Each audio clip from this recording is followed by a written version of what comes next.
I am young, I am 20 years old, yet I know nothing of life but despair, death, fear, and fatuous superficiality cast over an abyss of sorrow. I see how peoples are set against one another, and in silence, unknowingly, foolishly, obediently, innocently slay one another. It's only terrible to have nothing to wait for. But now, for the first time, I see you are a man like me. I thought of your hand grenades, of your bayonet, of your rifle, now I see your wife and your face and our fellowship. Forgive me, comrade. We always see it too late. Why do they never tell us that you are poor devils like us, that your mothers are just as anxious as ours, and that we have the same fear of death, and the same dying and the same agony? Forgive me, comrade, how could you be my enemy?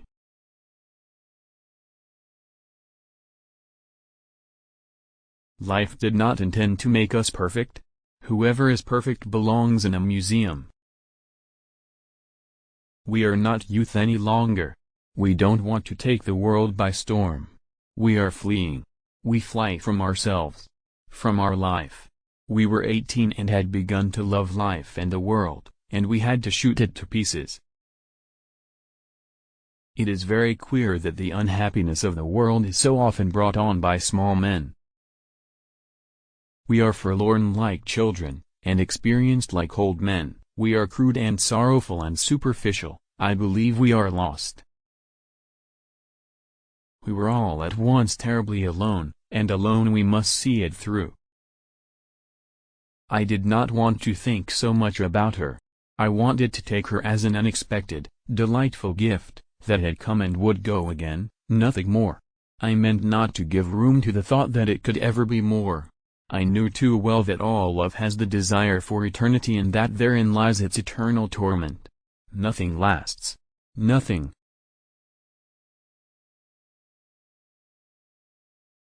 This book is to be neither an accusation nor a confession, and least of all an adventure, for death is not an adventure to those who stand face to face with it. It will try simply to tell of a generation of men who, even though they may have escaped shells, were destroyed by the war.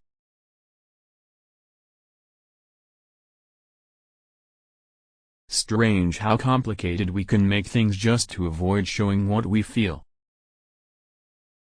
Keep things at arm's length. If you let anything come too near you want to hold on to it. And there is nothing a man can hold on to. We have so much to say, and we shall never say it. How senseless is everything that can never be written, done, or thought, when such things are possible. It must be all lies and of no account when the culture of 1,000 years could not prevent this stream of blood being poured out, these torture chambers and their hundreds of thousands.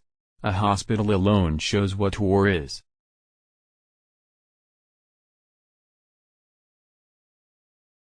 Life is a disease, brother, and death begins already at birth. Every breath, every heartbeat, is a moment of dying, a little shove toward the end. You may turn into an archangel, a fool, or a criminal, no one will see it. But when a button is missing, everyone sees that. He fell in October 1918, on a day that was so quiet and still on the whole front, that the Army report confined itself to the single sentence, all quiet on the Western Front. He had fallen forward and lay on the earth as though sleeping.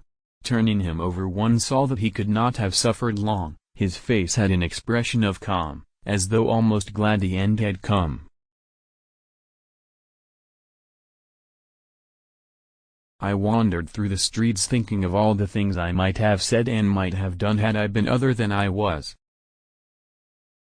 That is the remarkable thing about drinking, it brings people together so quickly, but between night and morning it sets an interval again of years. We are little flames poorly sheltered by frail walls against the storm of dissolution and madness, in which we flicker and sometimes almost go out. We creep in upon ourselves and with big eyes stare into the night, and thus we wait for morning. We came to realize, first with astonishment, then bitterness, and finally with indifference, that intellect apparently wasn't the most important thing, not ideas, but the system, not freedom, but drill. We had joined up with enthusiasm and with goodwill, but they did everything to knock that out of us. Why does a man live? In order to think about it. Why do they never tell us that you are poor devils like us, that your mothers are just as anxious as ours, and that we have the same fear of death, and the same dying and the same agony? Forgive me, comrade, how could you be my enemy? To forget is the secret of eternal youth. One grows old only through memory. There's much too little forgetting. We were 18 and had begun to love life and the world, and we had to shoot it to pieces. The first bomb, the first explosion, burst in our hearts. We are cut off from activity, from striving, from progress. We believe in such things no longer. We believe in the war. All quiet on the Western Front, ch. 5. I want that quiet rapture again. I want to feel the same powerful, nameless urge that I used to feel when I turned to my books. The breath of desire that then arose from the colored backs of the books, shall fill me again, melt the heavy, dead lump of lead that lies somewhere in me and waken again the impatience of the future, the quick joy in the world of thought. It shall bring back again the lost eagerness of my youth. I sit and wait.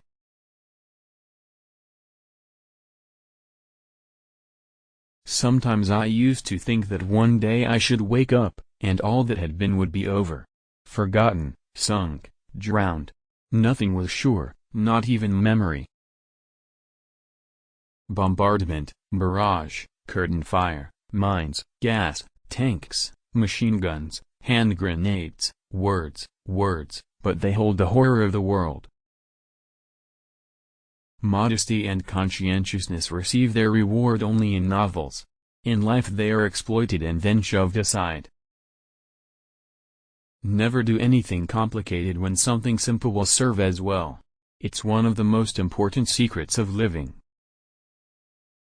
It was a melancholy secret that reality can arouse desires but never satisfy them. We're no longer young men. We've lost any desire to conquer the world. We are refugees. We are fleeing from ourselves. From our lives.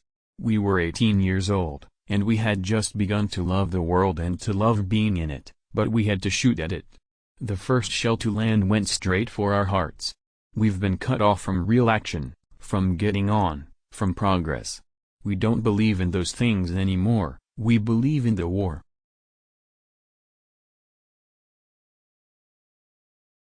They are more to me than life, these voices. They are more than motherliness and more than fear. They are the strongest, most comforting thing there is anywhere. They are the voices of my comrades. I want to think, and at the same time that's the last thing in the world I want to do.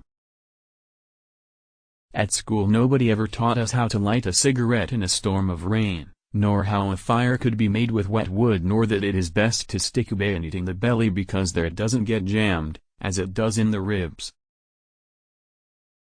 Our knowledge of life is limited to death. Anything you can settle with money is cheap. The music enchanted the air. It was like the south wind, like a warm night, like swelling sails beneath the stars, completely and utterly unreal. It made everything spacious and colorful. The dark stream of life seemed pulsing in it. There were no burdens anymore, no limits. There existed only glory and melody and love, so that one simply could not realize that, at the same time as this music was, outside there ruled poverty and torment and despair.